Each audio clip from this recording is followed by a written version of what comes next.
안녕하세요. 따라왕이에요.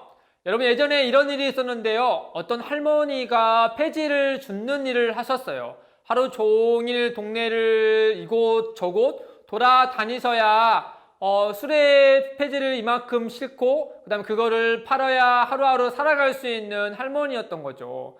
근데 그 할머니가 그날도 폐지를 주우면서 또 폐지를 실어서 이제 팔려고 가는 길이었는데 그만 어딘가 부딪혔었는지 폐지가 땅바닥에 다 널브러져 버린 거예요. 쏟아져 버린 거죠.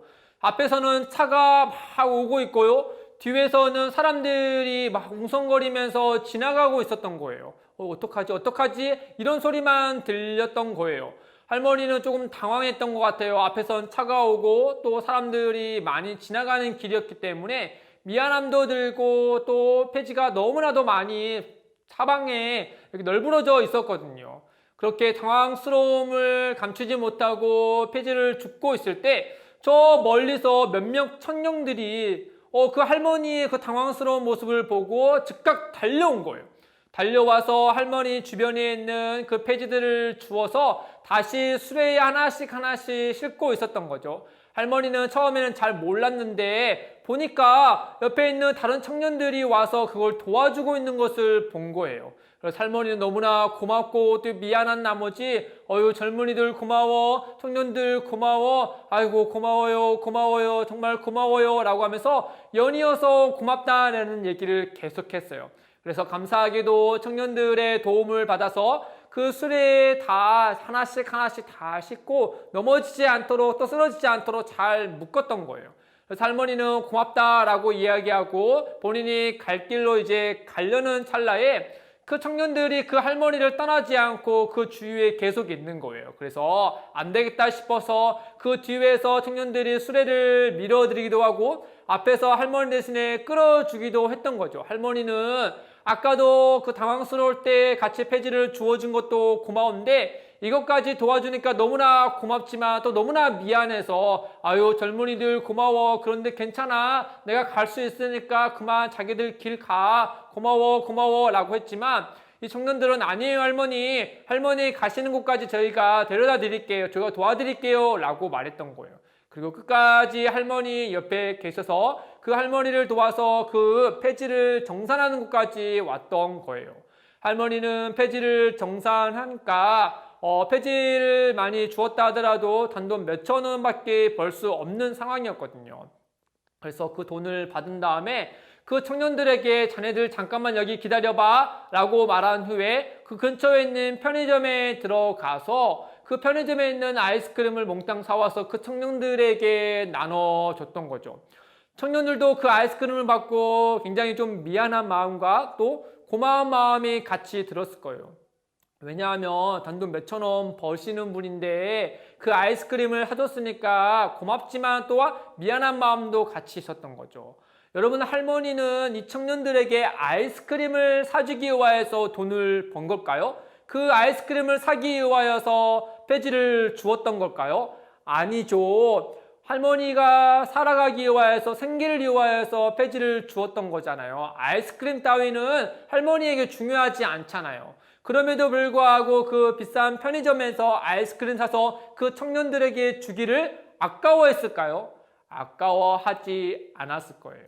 오히려 그 청년들에게 나에게 베풀어진 그 호의와 친절을 나도 같이 그 친구들에게 같이 호의를 베풀고 친절을 베풀고 또 고마움을 표시할 수 있었다는 거에 대해서 보다 더 기쁘고 또 뿌듯한 일로서 그 돈을 가치 있게 사용했다라고 생각했을 거예요. 이렇게 청년들이 호의를 베풀자 또 친절을 베풀자 할머니도 그 청년들에게 또 사랑과 또 이렇게 친절을 베푸는 모습을 보았던 거죠. 여러분, 친절은 또 다른 친절을 낳게 되어 있어요. 이처럼요, 오늘 성경에 보니까요, 나오미와 룻이라는 두 여인이 등장하는데 이 두 여인의 그런 관계에서도 참 성경에서 참 아름다운 장면과 아름다운 대화의 이야기가 등장해요. 어떤 일이 있었냐면요, 나오미는요 베들레헴에서 살았던 여인이었어요. 그의 남편 아비멜렉과 두 아들과 네 식구가 잘 살고 있었죠. 그런데 베들레헴에 그만 흉년이 든 거예요. 더 이상 식량을 구할 수 없게 되자 나오미와 그의 남편과 두 아들은 그 베들레헴을 떠나서 요단강을 건너 모압이라는 외국 땅에 가서 살기로 결심했어요. 그곳에 가서 먹을 걸 구하고 생계를 잘 유지하고 있을 때, 그리고 두 아들도 그 모압에 있는 여인들과 같이 결혼하면서 6식구가 잘 살고 있었지만은 얼마 지나지 않아서 그 나오미의 남편인 아비멜렉이 그만 죽고 만 거예요. 그 슬픔이 얼마나 가득하겠어요. 그럼에도 불구하고 두 아들과 두 며느리를 보면서 살았던 나오미였죠. 그런데 또 시간이 얼마 지나지 않아서 이번에는 두 아들이 죽고 만 거예요. 아니, 몇 년 안에서 나오미에게 전부였던 남편과 두 아들이 모두가 세상을 떠나게 되어 버렸으니 나오미의 심정이 어떻겠어요? 너무나 괴롭고 슬프고 너무나 고통 속에서 살아가고 있었던 거예요. 뿐만 아니라 당시 고대 사회에는 남편이 없고 남자가 없는 가정에서 여자들만이 살아간다는 것은 매우 힘들고 또 생계를 이어갈 만한 수단도 있지 않은 때였잖아요. 그런데 지금 나오미의 가족에는 누구만 남았어요? 맞아요. 시어머니 나오미와 두 며느리만 남았던 거예요. 그 세 여인이 더 이상 모압에서 살기는 힘들겠다라고 생각이 들었던 거예요.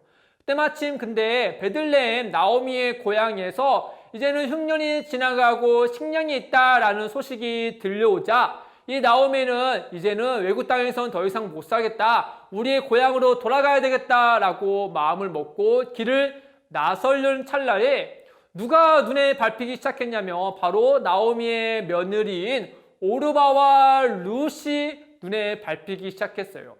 외국 땅에서 남편도 없고 자녀도 없이 살아간다는 것이 매우 힘들다는 걸 누구보다도 잘 알고 있는 사람이 나오미였잖아요. 본인이 지금 경험하고 있으니까. 근데 모압 여자인 룻과 오르바가 자기를 떠나서 이스라엘로 돌아온다면 그들에게는 외국 땅이고 남편도 있지 않고 또 자녀들도 없는 본인과 똑같은 상황에 그들이 놓이게 되니까 그 괴로움과 슬픔과 안타까움을 그들도 똑같이 경험할 거라고 생각이 드니까 나오미는 큰 결심을 해요. 안 되겠다. 내가 아팠던, 내가 슬퍼했던 것들을 이 두 며느리에게도 똑같이 줄 순 없다. 그러면서 그들에게 이르기를 너희는 이제는 나에게 쫓아오지 말고 나를 따라오지 말고 너희의 고향, 너희의 어머니 집으로 돌아가거라. 내가 너희를 붙잡지 않으마. 내가 너희를 보내주마. 라고 얘기했던 거죠. 이 두 여인, 이 룻과 오르바는 그 나오미 시어머니가 자기에게 진심으로 우리를 위하여서 그와 같은 결정을 할 수 있도록 길을 열어줬다는 것에 대해서 너무나 감사하지만 너무나도 슬펐어요. 이런 얘기를 할 수밖에 없는 이 상황과 이 현실이 너무나도 힘겹고 슬펐기 때문이죠. 그러자 오르바 룻은 그 앞에서 눈물을 흘리면서 펑펑 슬퍼하면서 울기 시작했어요. 그러면서 어머니 아닙니다. 어머니의 마음은 알겠지만 어머니를 홀로 두고 우리가 떠날 수 없습니다. 어머니를 따르겠습니다. 라고 다시 말하자 나오미는 아니다. 너희들에게 내가 줄 수 있는 게 없다. 너희들은 나를 따라오면은 내가 겪었던 그 슬픔과 괴로움과 안타까움을 너희는 아직 젊기 때문에 그와 같은 것들을 경험하지 않았으면 좋겠다. 너희 집으로 돌아가거라. 새로운 인생을 살거라. 라고 계속해서 강권하여서 얘기했던 거예요. 그러자 그의 첫 동서의 며느리인 오르바는 어머니의 말씀을 따라서 자기의 집으로 돌아갔어요. 그런데 아직까지도 돌아가지 않는 한 사람이 있었으니 바로 룻이었어요. 룻은 어머니에게 결심했은 듯이 어머니에게 이렇게 얘기했어요. 어머니, 저를 돌아가라 하지 마십시오. 어머니가 가시는 곳에 저도 가겠습니다. 어머니의 백성이 저의 백성입니다. 어머니의 하나님 여호와 하나님이 저의 하나님이십니다. 어머님이 죽는 그곳에서 저도 같이 죽겠습니다. 그러니 저를 떠나라 하지 마십시오. 어머니와 끝까지 함께 하겠습니다. 라고 룻이 나오미에게 결단을 서고 그에게 이와 같이 얘기했던 거예요. 여러분, 만약에 그 당시에 이 룻의 이야기와 오르바의 두 상황의 이야기를 누군가가 들었다면 매우 충격적이었을까요? 오르바 때문에 충격적인 게 아니라 룻 때문에 충격적이었던 거죠. 나오미는 그 둘을 보내줬어요. 그러니 오르바는 가는 것이 전혀 문제가 되지 않았어요.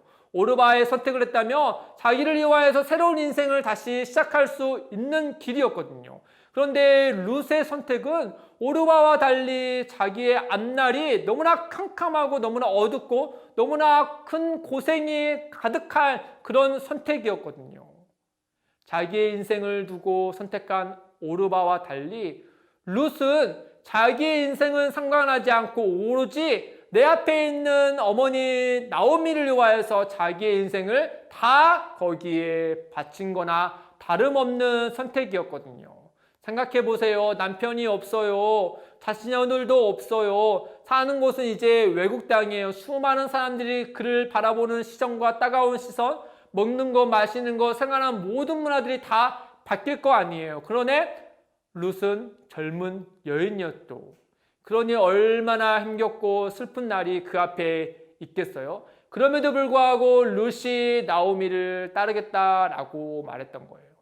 나오미는 룻에게 친절을 베풀어서 그에게 새로운 길을 제시하였지만 룻은 그런 나오미를 보고 자기가 떠나며 자기가 겪어냈던 그 슬픔과 외로움과 쓸쓸함을 이 어머니인 나오미 혼자 겪을 거라고 생각이 들어서 그렇지 하지 않고 자기의 인생의 전부를 건 그 아낌없는 친절과 사랑을 나오미에게 베풀었던 거예요. 여러분, 룻이 어떻게 이와 같은 대가 없는 정말 어떤 출구 없는 전략으로서 이런 사랑을 나오미에게 베풀 수 있었던 걸까요? 룻이 나오미에게 한 대화에 힌트가 있어요. 바로 나오미의 하나님이 저의 하나님이십니다 라고 한 그 대답이에요.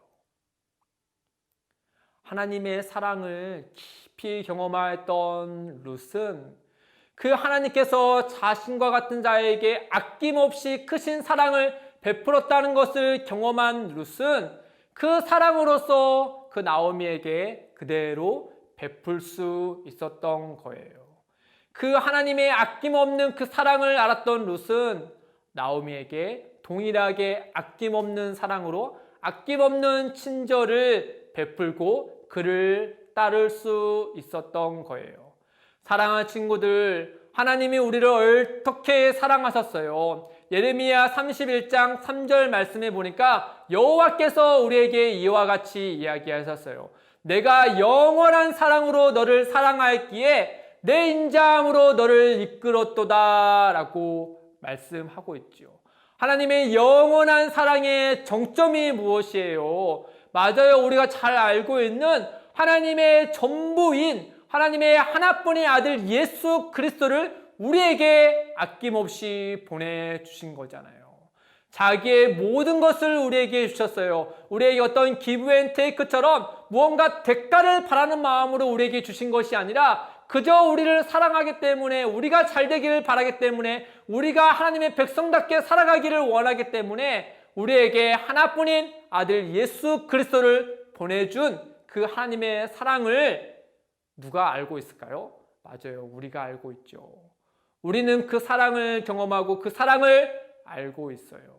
그러니 우리 또한 그 룻과 같이 하나님의 사랑을 입어서 그 사랑을 전하는, 그 아낌없는 친절을 받은 자로서 그 아낌없이 친절을 베푸는 참된 그리스도인들이 되어야 되겠죠. 그와 같이 하나님의 사랑을 누군가에게 친절을 베품으로써 드러낼 수 있는 사랑하는 우리 초등부 친구들 되기를 주님의 이름으로 축복합니다. 여러분 같이 친절을 베풉시다. 화이팅! 따라 왕도 친절을 베풀러 가야지.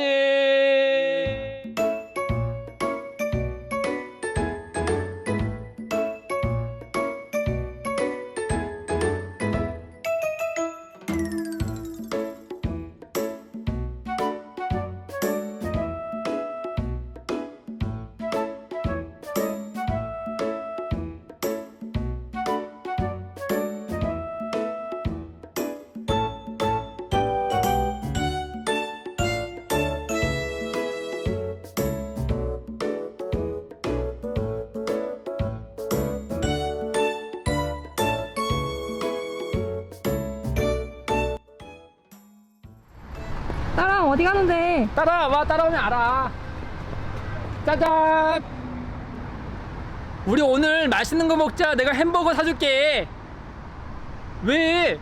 뭐? 초등부 여름성경학교 때 더 맛있는 거 먹는다고? 그게 뭔데? 같이 먹자. 그게 뭐야? 어디 가는데? 따라와봐. 재밌는 거 있어. 이제 와봐. 짜잔. 우리 같이 카 타고 놀자. 왜? 뭐? 초등부 여름성경학교가 더 재밌다고? 거기 갈 거라고? 나도 갈래 그러면. 가자.